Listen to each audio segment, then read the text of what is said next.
আজ আমরা একটি গল্প শুনব। গল্প শুনতে আমরা সকলেই খুব ভালোবাসি। আজ আমরা যে গল্পটি শুনব এটি পুরাণের গল্প।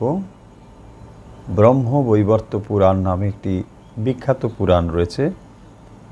সেই পুরাণেরই একটি কাহিনী,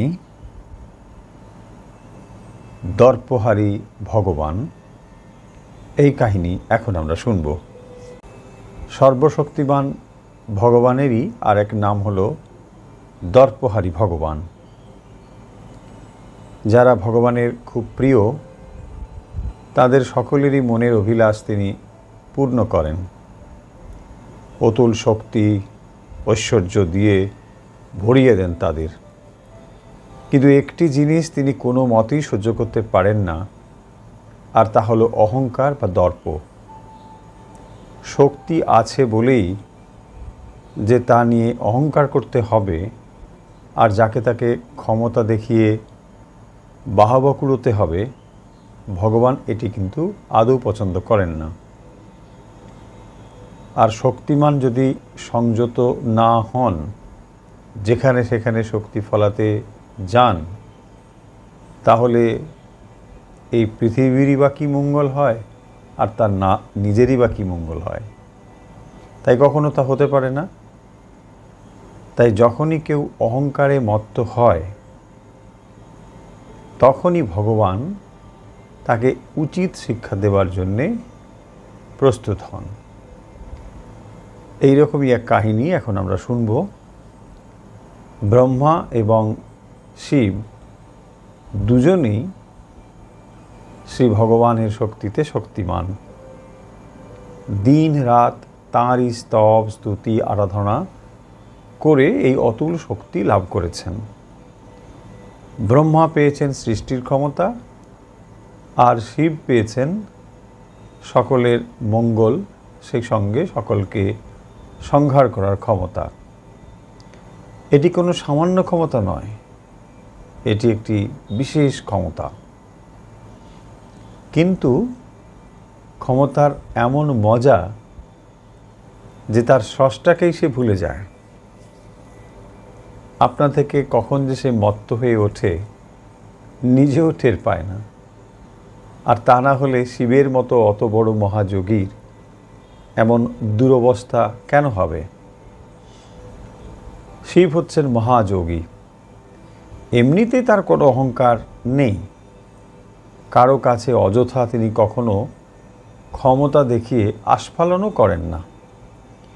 কিন্তু ওই যে বললাম, কোন সুড়ঙ্গ পথ ধরে ক্ষমতা যে সব কিছু ভুলিয়ে দেয় তার টের পাওয়া কিন্তু ভারী কঠিন।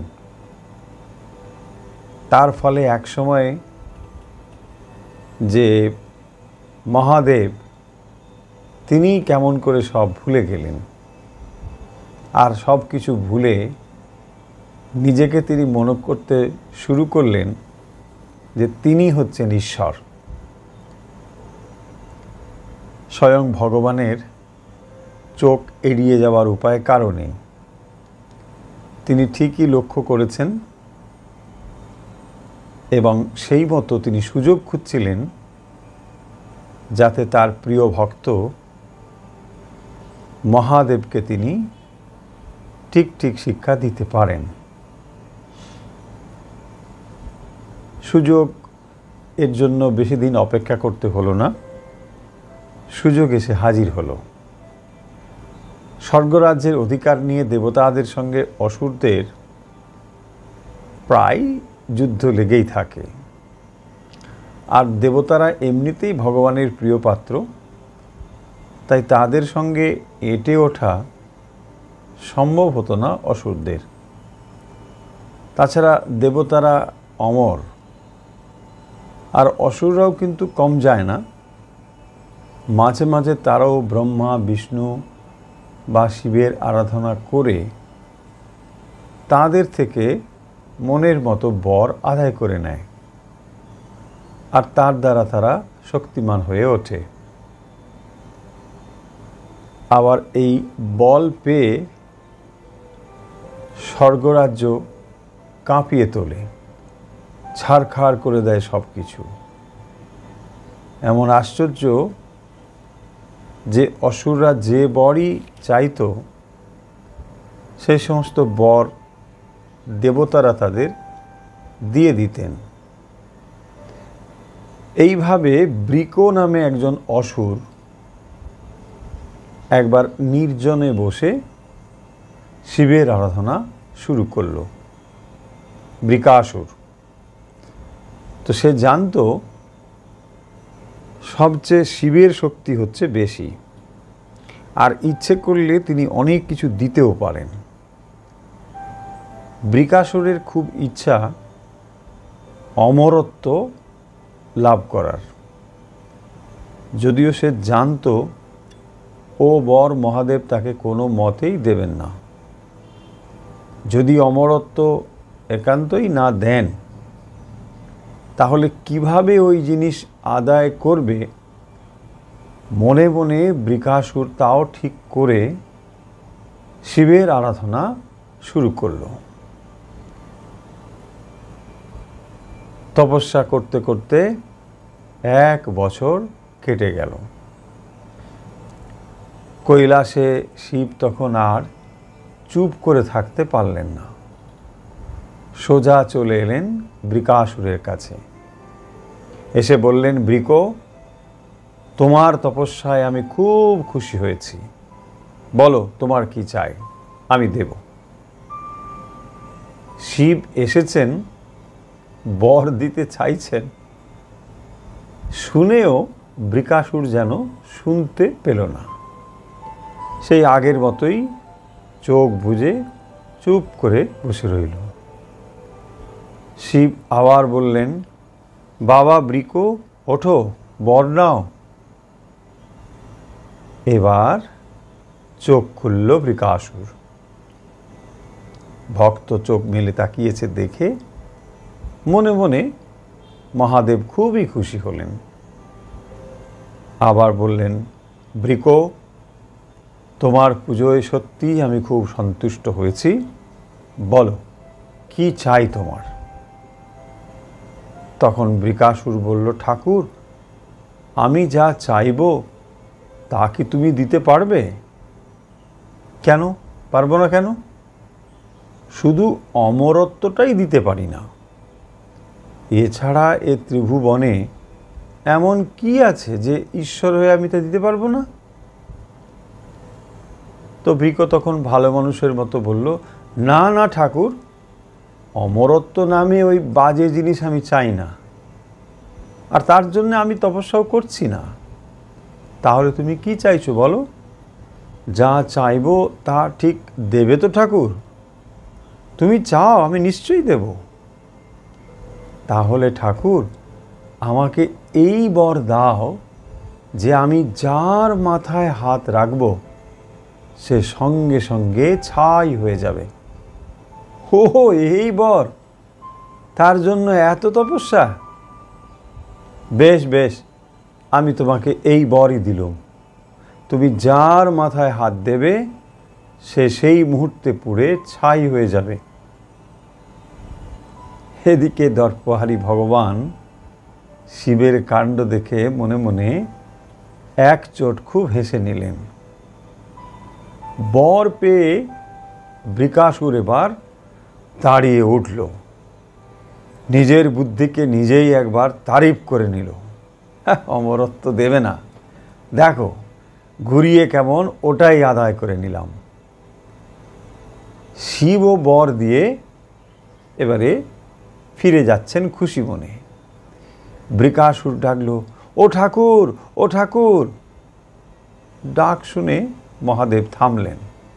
কি বলছো বৃকাসুর, আর কিছু চাও?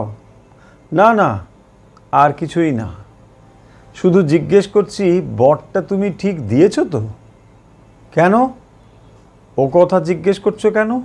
কোনো সন্দেহ আছে? সন্দেহ একটু হয় বই কি, ভুলিয়ে দিয়ে চলে যাও, তারপর আমরা তো মরি। না ভৃকো, তুমি আমার ভক্ত, তোমাকে আমি ঠকাতে পারি? আচ্ছা পরীক্ষা করেই দেখো। এখানে এখন কার ওপর পরীক্ষা করে যাচাই করব ঠাকুর? আছো তো একমাত্র তুমি। তাহলে দাঁড়াও, তোমার উপরেই যাচাইটা করে নি। বলে শিবের দিকে বৃকাসুর এগিয়ে যেতে লাগলো। আর এদিকে ভয়ে দুরু দুরু করে শিব আস্তে আস্তে করে পেছনের দিকে হাঁটতে শুরু করলো। সর্বনাশ, শিবের বুক দূর দূর করছে। বৃকাসুর, আমি তোমাকে ঠকাইনি, বিশ্বাস করো। বলতে বলতে তিনি পিছু হাঁটছেন আরও। কিন্তু বৃক মনে মনে ঠিক করেই রেখেছিল যে বর পেয়ে প্রথমেই এক হাত নেবে শিবের উপরে, আর তারপর একে একে সব কটাকে মেরে নিজে বসবে স্বর্গের সিংহাসনে। তাই মহাদেব যত পেছন, বৃক তত এগিয়ে আসতে থাকে আর বলে, পালাচ্ছ কেন ঠাকুর? দাঁড়াও দাঁড়াও। এদিকে বেগতিক দেখে শিব এবার ঊর্ধ্বশ্বাসে দৌড় দিয়েছেন। বিশাল শরীর, দৌড়তে অসুবিধে হচ্ছে। শিবের কোমরের বাঘছাল গেল খুলে, হাতের ডমরু ত্রিশূল গেল হাত থেকে খসে, মাথার ওপর ভালোভাবে জড়ানো ওই জটা খুলে এলিয়ে পড়ল। কোনো দিকে আর খেয়াল নেই তখন। প্রাণ ভয়ে পরিত্রাহি পরিত্রাহি বলে তিনি ছুটছেন। ছুটতে ছুটতে প্রায় উলঙ্গ অবস্থায় শিব ফ্যাকাশে মুখ নিয়ে হাজির হলেন বৈকুণ্ঠে। আর তখন সেখানে সিংহাসনে মা লক্ষ্মীর সঙ্গে নারায়ণ বসে আছেন। শিব গিয়ে একেবারে লম্বা হয়ে পড়লেন নারায়ণের সামনে। বাঁচাও ঠাকুর, বাঁচাও। যদিও তিনি সবই জানেন, তবুও মহাদেবের কাছ থেকে সব জেনে নিলেন। তারপর বললেন, থাকো এখানে, দেখি কি করা যায়। এই বলে নারায়ণ একটি কৌশল অবলম্বন করলেন। বৈকুণ্ঠে ঢোকার মুখে তিনি এক বৃদ্ধার বেশ ধারণ করে বসে রইলেন। এদিকে ছুটতে ছুটতে বৃকাসুর যখন ওই বৃদ্ধার কাছে এসেছেন, তখন তিনি বলছেন, আরে অমন করে হন্তদন্ত হয়ে কোথায় যাচ্ছ? বৃকাসুর বলল, শিব আমায় বর দিয়েছে, যার মাথায় হাত রাখবো সেই ছাই হয়ে যাবে। তাই আগেই শিবকে ছাই করতে গেলাম, আর সে পালিয়ে এলো এখানে। শুনে হো হো করে হেসে উঠল বৃদ্ধা।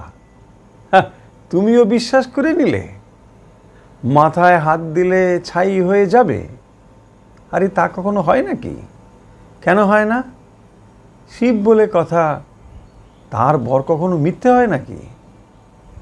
সাধে কে তোমাদের বলে মাথা মোটা অসুর? ওদের ছল চাতুরি তোমরা যদি বুঝতে পারতে, আরে তাহলে তো তোমরাই দেবতা হয়ে ত্রিলোক শাসন করতে। একেবারে ঠকিয়েছে তোমাকে। বিশ্বাস না হয় নিজের মাথাতেই হাত দিয়ে দেখো না, কেমন ছাই হয়ে যাও। এতই সোজা। বৃদ্ধার কথাগুলো শুনে এবার সত্যি সত্যি বৃকাসুরের মনে কেমন একটা সন্দেহ হলো। সত্যি বলছো আমায় ঠকিয়েছে? এরকম হয় না। আরে বললাম তো, মাথায় হাত দিলেই ছাই হয়ে যাওয়া এতই সোজা। কখনো তা হয় না। হাত দাও না নিজের মাথায়, তাহলেই বুঝতে পারবে তোমায় শিব কেমন ঠকিয়েছে। বৃকাসুর তখন এদিক ওদিক না ভেবে নিজের মাথাতেই নিজে হাত দিয়ে বসল, আর সঙ্গে সঙ্গে ছাই হয়ে গেল। হাঁপ ছেড়ে বাজলেন শিব, মনে মনে খুব লজ্জাও পেলেন। বৈকুণ্ঠ থেকে কৈলাসে ফেরার পথে নিজের মনেই আওড়াতে লাগলেন, আর যদি কাউকে কখনো বর দিই, ভগবান শ্রীহরি দয়া না করলে আজ প্রাণটাই যেতে বসেছিল। দর্পহারী ভগবান এইভাবে মহাদেবকে শিক্ষা দিলেন। আমাদের গল্প শেষ হলো। গল্প শুনলাম পুরাণের গল্প দর্পহারী ভগবান।